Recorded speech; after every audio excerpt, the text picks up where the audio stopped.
s'assied. Son nom c'est Jésus. Bien aimé, je peux aller dans n'importe quel endroit. L'hôtel de Béthanie me suit.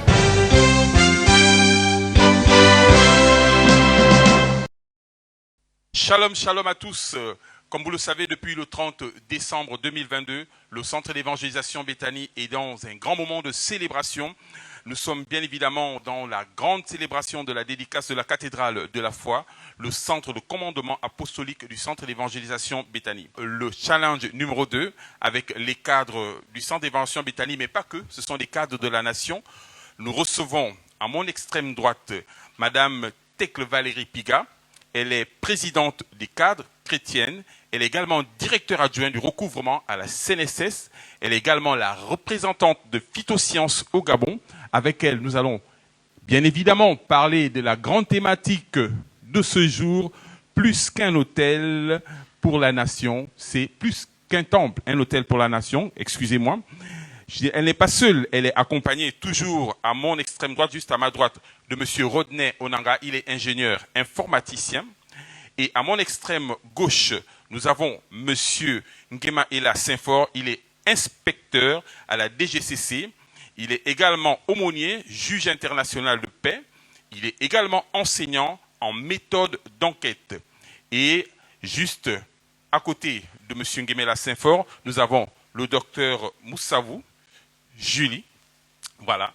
Elle est orthopédiste officier dans l'armée gabonaise, mais également dans l'armée du Seigneur. Elle est femme d'affaires, elle est cadre chrétienne, engagée au service du Seigneur. Elle est secrétaire opérationnelle du département mission et évangélisation.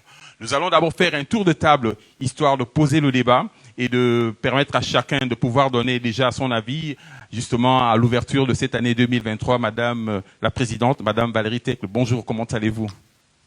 Bonjour, Monsieur Christian Aubian, ça va très bien. Bonne année encore. Merci, à vous aussi, nous vous souhaitons une bonne année. Merci, merci. Monsieur Onanga, alors, 2023, ça s'annonce bien. Bonjour, Monsieur Aubian. Oui, très très bien en plus. On nous a donné ce mot tétélestai. Tout est accompli, donc nous croyons qu'avec la dédicace de la cathédrale de la foi, les promesses de Dieu vont se manifester pleinement pour le pays et pour ce ministère. Nous continuons le tour de table avec les dames d'abord. Alors, docteur Moussavou Mouyombi, comment allez-vous? Je vais très bien, Monsieur Christian Aubian. Et cette année s'annonce très bien avec les rayons du soleil de Dieu qui nous touchent, car c'est une année accomplie. Et enfin, nous terminons justement cette séquence de salutations avec Monsieur Ngemela. Bonjour, monsieur. Bonjour, Monsieur Aubian, et merci de m'inviter sur le plateau. Merci pour Voilà, nous avons fait le tour du propriétaire. Vous l'aurez compris, nous sommes ici dans le cadre du Challenge 2. Nous recevons des cadres de la République gabonaise, des hommes qui, par leur expertise, bien évidemment, animent nos administrations et nos entreprises privées. Donc, vous comprenez qu'avec eux, nous allons aborder une thématique importante, qui est d'ailleurs la thématique générale de cette grande cérémonie de dédicace de la cathédrale de la foi. Il s'agit de plus qu'un temple, on parle d'un hôtel pour la nation. Avant de rentrer dans le vif du sujet, mesdames, messieurs, chers internautes, vous qui nous regardez, il serait quand même bien de définir les termes. Quand on parle d'hôtel, c'est quoi un hôtel? Je vais peut-être passer la main tout de suite à M. Ngemela. C'est quoi un hôtel? Ok, merci Christian Aubian, merci de me passer la parole. Je voudrais juste m'attirer d'un devoir, c'est celui de souhaiter mes vœux les meilleurs pour l'année qui commence, l'année 2023. Je prie Dieu pour que chaque famille et chaque personne qui nous regarde en ce moment connaisse la paix, la joie et la santé dans sa famille. Et pour revenir à votre question, je dirais qu'un hôtel, il faut déjà rappeler que l'hôtel en question, c'est l'hôtel qui s'écrit avec A-U-T-E-L et non pas H-O-T-E-L, qui est un hôtel ou une structure touristique. Donc un hôtel, c'est quoi? Un hôtel, c'est tout simplement un lieu où Dieu rencontre l'homme, ou bien l'homme rencontre son Dieu. Un hôtel, c'est un lieu d'alliance. C'est une symbolique des bienfaits de Dieu à l'égard de l'homme. Dans le passé, quand on lit les Écritures, dans Genèse, dans Exode, on voit que toutes les fois que Dieu visitait un homme, son serviteur, cet homme, en reconnaissance des bienfaits de Dieu, bâtissait un hôtel. Je prends l'exemple de Jacob. Quand on voit Moïse chaque fois après la sortie d'Égypte, dans le désert, pendant leur marche de traversée, à chaque fois que Dieu les visitait et que Dieu posait un acte qui était en faveur du peuple de Dieu, Moïse posait un acte. Donc un hôtel, c'est tout simplement un lieu choisi par l'homme où il peut venir rencontrer son Dieu, parler avec son Dieu et être reconnaissant vraiment à l'égard de Dieu pour ses bienfaits. Et quand on parle aujourd'hui de la dédicace de la cathédrale de la foi, nous voulons tout simplement reconnaître que la cathédrale aujourd'hui, qui est un bâtiment, symbolise également un hôtel pour la nation.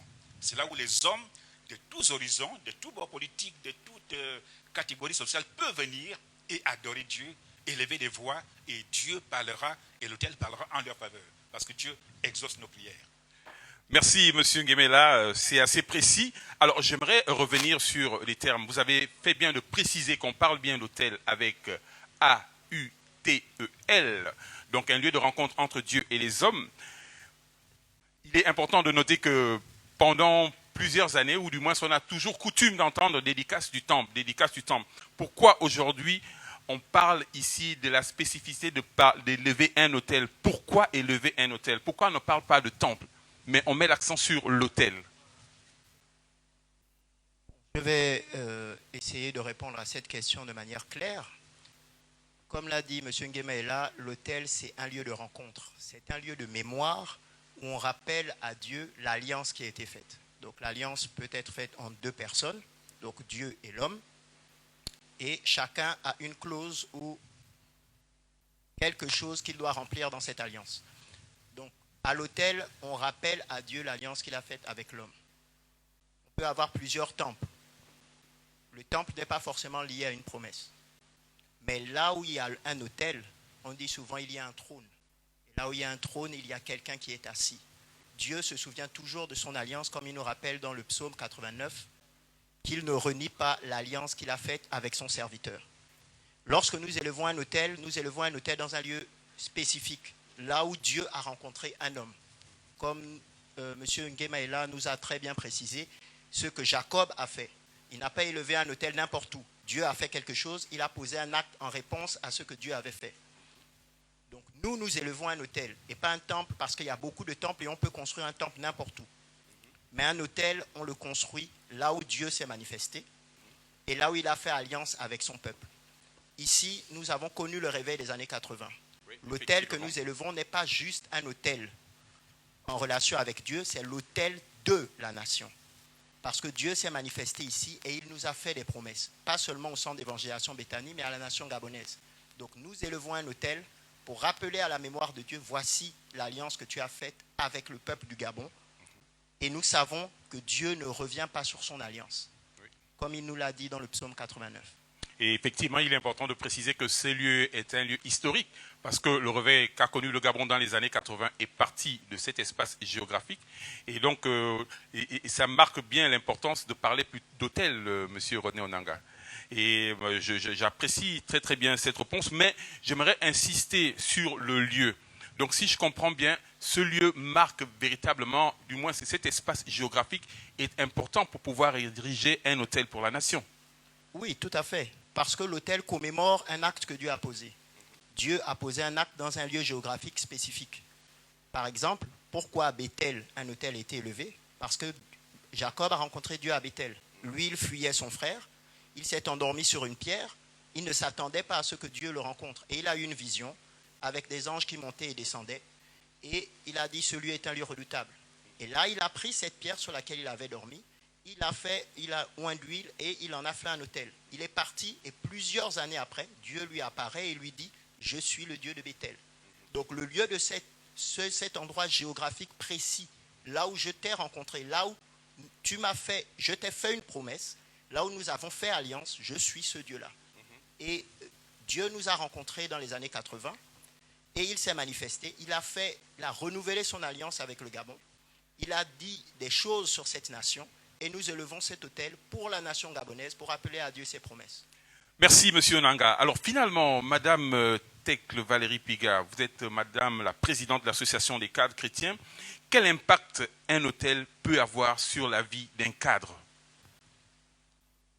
Merci, monsieur Christian Aubian. Lorsqu'on parle d'un cadre, on parle d'autorité, on parle de gouvernance, on parle d'élite. Et vous vous souvenez avec moi qu'à chaque fois, lorsqu'un hôtel était bâti dans la nation ou dans la Bible, on faisait toujours appel au cadre. Nous avons l'exemple des Zérubabel qui est un haut cadre. Nous avons un exemple de Salomon qui est un haut cadre. C'est toutes ces personnes-là qui ont participé au fait que l'autel soit bâti. Alors, quel est l'impact de l'autel pour un cadre? Vous savez aussi que l'autel a des principes. Et autour de l'autel, nous avons les principes de justice, les principes d'équité, des principes de bonne gouvernance. Et lorsqu'on est cadre, on s'acquiert donc ou on s'entoure de tous ces principes. Et l'autel aujourd'hui, quand on dit l'autel parle en faveur de la nation, on regarde d'abord les cadres. On regarde d'abord les cadres parce que c'est les cadres qui établissent ces principes. Lorsqu'on gouverne quelque part, on doit avoir les principes. Et ces principes, nous les avons établis non seulement dans nos administrations, mais c'est des principes qui sont établis dans notre Bible. De la même manière que lorsque vous êtes auditeur, par exemple, vous avez la norme d'audit dans laquelle est écrit des principes, mais vous avez aussi la Bible dans laquelle les principes sont écrits. Et ces principes-là, autant que nous sommes cadres chrétiens, nous devons être des vecteurs de ces principes dans nos administrations. Et donc, quand on parle de justice, vous devez être la première à établir la justice là où vous travaillez. Lorsqu'on parle d'équité, vous devez être la première à établir de l'équité. Lorsqu'on parle de bonne gouvernance, mais vous devez être le modèle de bonne gouvernance dans votre administration. Merci Madame Valérie Tech. Alors je rappelle pour ceux qui nous suivent justement via les réseaux sociaux que nous sommes dans le cadre du grand programme de la dédicace de la cathédrale de la foi, le centre de commandement apostolique du centre d'évangélisation Béthanie. Nous aurons plusieurs challenges sur une période de 2 mois et c'est vraiment des moments inédits et extraordinaires. Nous vous invitons à effectuer le déplacement. Pour ceux qui ne savent pas, c'est du côté de la cité de la Caisse. Et aujourd'hui, dans le cadre du challenge 2, nous recevons quelques cadres de la République, mais également des chrétiens qui affirment leur foi ici même. Et c'est important de le préciser. Je vais maintenant poser une question peut-être pour vous titiller un tout petit peu. Est-ce que vous êtes sûr que Dieu exaucera toutes les prières faites en ce lieu? Pasteur Aumonier. Je suis plus que sûr parce que Dieu est un Dieu. C'est un Dieu Je bon. vous vois esquisser un petit sourire. Oui, parce que je sais de quoi je parle. Je sais que Dieu est un Dieu bon. Le micro. C'est un Dieu qui nous aime. Et sa parole dit dans Matthieu, demandez, je vous donnerai. Dieu nous incite à lui demander des choses. Il dit, demandez-moi et je vous donnerai. Il dit encore quelque part, je lève mes yeux vers les montagnes, d'où me vient le secours? Le secours me vient de l'Éternel qui a fait les cieux et la terre. Donc toutes les fois que nous serons dans le besoin et qu'on invoque notre Dieu, c'est un Dieu qui répond à nos prières. C'est un Dieu qui nous exauce. Et il faut être aussi précis en disant que Dieu n'est pas là pour répondre à nos désirs. Dieu répond à nos besoins. Parce que j'ai dit à mes collègues la fois dernière au bureau, il faut venir investir dans la cathédrale. Parce qu'en fait, quand vous aurez investi et quand vous passez sur la route et que vous voyez la cathédrale en bas, vous serez fiers de dire qu'en fait, dans cette cathédrale, j'ai quand même contribué en payant les sacs de ciment, les camions de sable et tout ça. Et même vos enfants pourront témoigner en disant, papa a contribué à l'érection de la cathédrale. Et quand vous descendrez pour prier dans cette cathédrale, qui est un hôtel pour la nation, vous serez dans l'alliance de Dieu. Et dans cette alliance, Dieu promet répondre aux gens qui lui feraient des requêtes. Donc Dieu répond aux prières. Et je pense que toutes les personnes qui viendront, et je m'adresse également à ceux qui nous suivent, vous dire que quand vous seriez à Libreville de passage, quand vous serez dans une autre église, parce que la cathédrale, ce n'est pas seulement pour la communauté Béthanie, c'est pour toutes les communautés et pour les nations amies. Justement, j'allais rebondir, Pasteur Aumonier, sur le fait qui peut venir justement ici au niveau de la cathédrale de la foi pour prier. Pour tout le monde. Est-ce que c'est exclusivement réservé qu'aux chrétiens de Béthanie? Pas du tout. Est-ce que c'est exclusivement ouvert à tout le monde? C'est un hôtel pour la nation. Les autorités peuvent venir, les jeunes élèves peuvent venir, les infirmiers, les retraités, tous ceux qui ont besoin d'être en communion avec Dieu, avec la foi que si j'invoque Dieu, il me répondra. Ils vont venir prier et Dieu va les exaucer. Parce que Dieu répond aux prières. Alors, il y a peut-être un élément de réponse également. Je rappelle pour ceux qui nous regardent que juste derrière nous, nous avons d'autres cadres qui assistent à cet entretien. Monsieur Zoko. Ok, j'aimerais simplement apporter un plus par rapport à ce qu'a dit Monsieur Nguema. Là où se trouve un hôtel, puisque la question a été posée, est-ce que nous sommes sûrs qu'à cet endroit, les prières sont exaucées? Il y avait ça comme question, Monsieur Obiang, tout à l'heure. Effectivement. Donc, j'aimerais juste dire que là où se trouve un hôtel, le ciel est ouvert. C'est-à-dire que c'est quelque chose d'assez particulier. Ça ne veut pas dire que là on prie à la maison, Dieu ne nous entend pas, mais c'est un endroit où le ciel est ouvert. Comme a dit M. Onanga, on a cette illustration dans la Bible où il y avait un escalier qui reliait le ciel et la terre, où on pouvait voir des anges monter et descendre. Donc j'insiste, à cet endroit, le ciel est ouvert. Ça veut dire que tout peut arriver à cet endroit, même des choses inimaginables. C'est tout ce que je voulais donner comme précision. Merci, M. Zoko, pour cette précision et pour cet additif dans l'interrogation que nous avons posée tout à l'heure au pasteur Aumonier. On va poursuivre notre entretien. Je rappelle que vous avez également la possibilité de réagir. Nous sommes environnés de tellement d'expertise autour de nous que les questions fusent de partout. J'aimerais insister dans le thème plus qu'un temple, mais un hôtel pour la nation. Et en tant que cadre, qu'entendez-vous par nation, docteur Moussavou? Est-ce que vous pouvez essayer de nous préciser c'est quoi, qu'entendez-vous par nation et quel rôle doit jouer le cadre dans la nation? Merci, Monsieur Christian Aubian. Donc, il faudrait rappeler, comme on l'a dit ici, que la nation, déjà, c'est un rassemblement d'un groupe de personnes qui ont une vision commune et qui veulent vivre, qui ont la conscience de l'unité et qui veulent vivre dans une même ambiance, dans une ambiance viviale. Et il faudrait dire ici que cette nation qui est la nôtre aujourd'hui, la nation gabonaise, nous aspirons tous à une même vision, à un même élan. Et nous voulons que cette nation soit une nation, comme l'a décrit dans la Bible pour le peuple d'Israël, une nation sainte. Nous allons prendre pour exemple, dans le livre de Genèse, Dieu dit à Abraham, je ferai de toi une grande nation. Donc en lui, il y avait déjà cette nation qui pouvait être créée. Et dans le livre d'Exode 19, autant pour moi, au chapitre 6, Dieu dit à Moïse, pour moi, vous serez un royaume de prêtres et une nation sainte. Donc, le cadre en tant que sacrificateur, en tant qu'élite, comme l'a aussi bien rappelé Madame la Présidente des cadres ici, l'élite devrait mettre en œuvre les projets sociaux, les projets politiques, les projets éducatifs dans le respect des principes. Dans le respect des principes, dans l'équité, dans la justice, dans la paix, dans l'égalité, afin d'aspirer à cette nation sainte, afin que notre nation soit une nation sainte. Donc le cadre est celui qui met en musique ses projets, mais tout en respectant les principes bibliques qui doivent être le reflet de notre nation. Donc c'est ce que je peux dire en ce qui concerne le rôle du cadre dans la nation. Merci, docteur Moussavou. Alors, très chers internautes, vous qui nous regardez via les réseaux sociaux, nous allons refaire un tour de table. Je tiens à préciser que nous sommes ici même dans le cadre du Challenge 2 et nous recevons sur ce plateau spécial l'ensemble des cadres de la République gabonaise, mais des personnes qui affirment leur foi en Christ Jésus et qui ont tenu à dire un mot à l'occasion de cette grande célébration, moment inédit. Sur plus de 2 mois, nous allons célébrer le Seigneur pour cet édifice qui est bâti sur un lieu historique, lieu qui a connu le réveil des années 80. Je vais refaire un tour de table et repasser le micro à mes invités, comme ça, à chaud. Qu'est-ce que vous pouvez dire au cadre qui nous regarde et qui est assis dans sa maison ou qui nous regarde via les réseaux sociaux, qui n'a pas forcément Jésus dans sa vie ou qui n'est pas forcément chrétien? Qu'est-ce qui pourrait le motiver à venir ici à la cathédrale de la foi? Vous savez, il y a certaines personnes, lorsqu'elle est dans l'opulence, lorsqu'elle a tout, elle se dit, bon, je n'ai pas forcément besoin de Dieu, je n'ai pas forcément besoin d'aller prier. Je vais refaire un tour de table, chacun va me donner son ressenti et dire un mot à ceux qui nous regardent, les inviter à venir ici sur ce lieu historique, sur ce lieu bénissant. Madame la Présidente, on commence par vous. Merci, Monsieur Christian. J'aimerais simplement dire que nous avons décliné tout à l'heure nos fonctions. Nous avons décliné tout à l'heure notre expertise.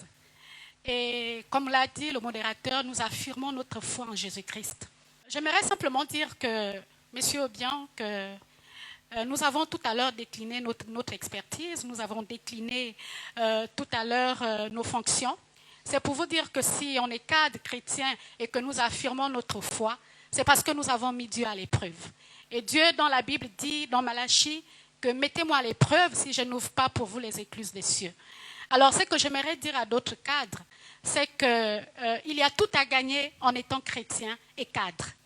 Et aujourd'hui, nous ne faisons pas ici le témoignage de nous-mêmes, mais pour ceux qui nous suivent, ceux qui travaillent avec nous, c'est pour qui on essaie de gouverner, donc avoir une hausse d'autorité, connaissent quels sont les principes que nous véhiculons dans nos entreprises.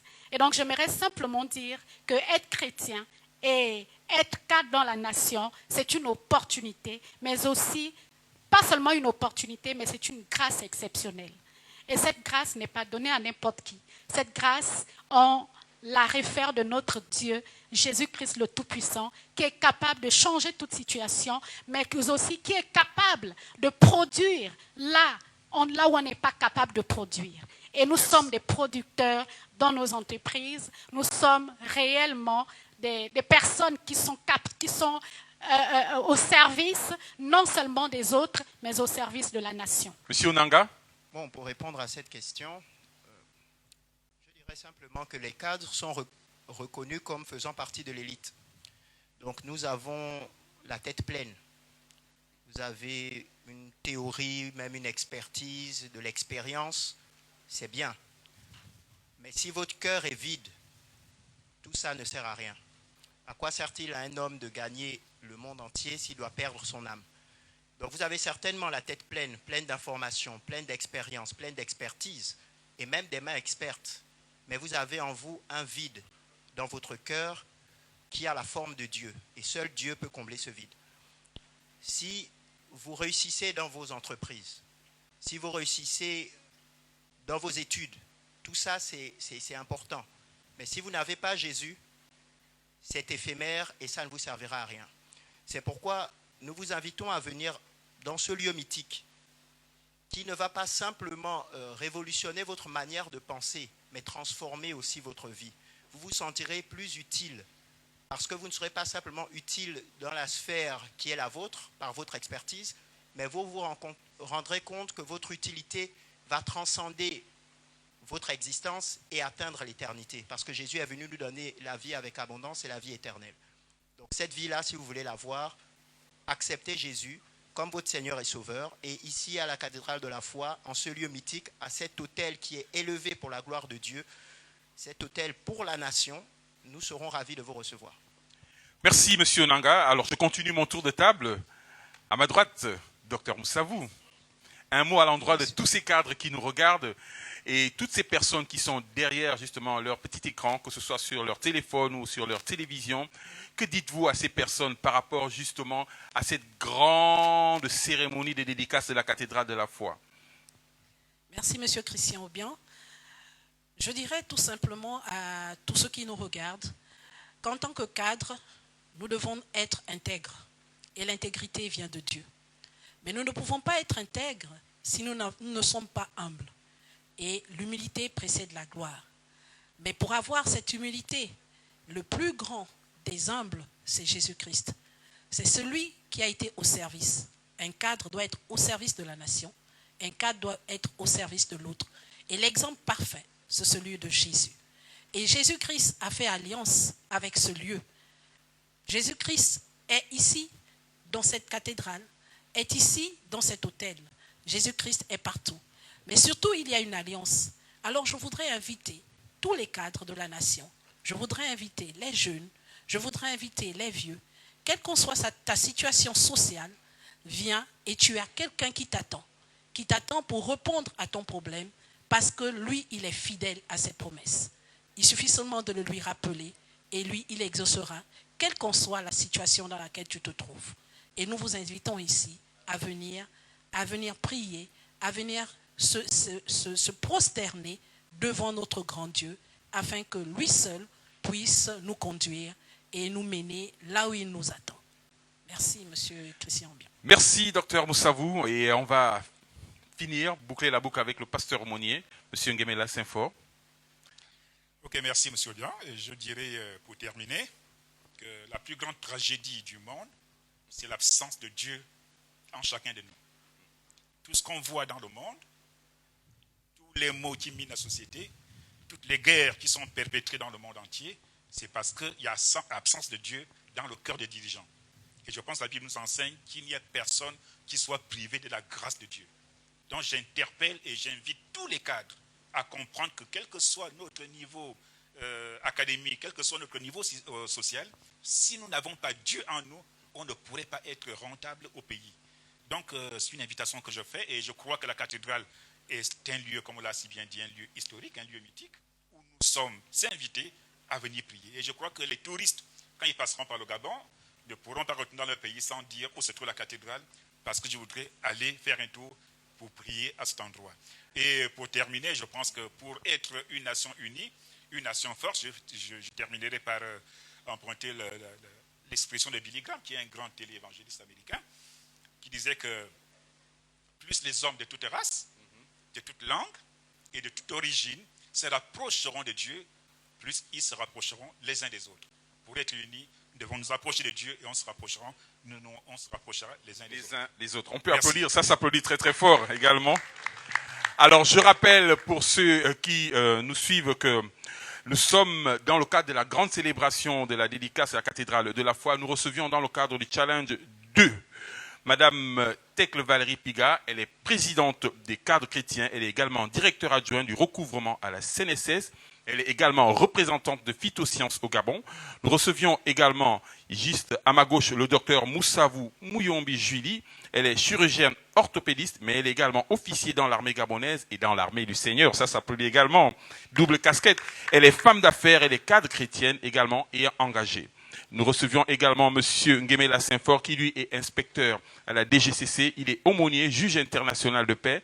Il est également enseignant des méthodes d'enquête. Et enfin, nous recevions à ma droite M. Rodney Onanga. Il est ingénieur informaticien. Avec eux, nous nous sommes entretenus justement dans cette grande phase des Challenge 2 qui concernait les cadres chrétiens, justement pour vous inviter à venir ici à la cathédrale de la foi. Ne ratez surtout pas cette invitation parce qu'il y a des rendez-vous qu'il ne faut surtout pas se faire raconter, mais qu'il faut vivre en live. Ciao, ciao à tous, shalom et que le Seigneur vous bénisse. Merci à vous, mesdames, messieurs. Là où il y a un autel, il y a un trône. Là où il y a un trône, quelqu'un y est assis. Son nom, c'est Jésus. Bien aimé, je peux aller dans n'importe quel endroit. L'autel de Béthanie me suit.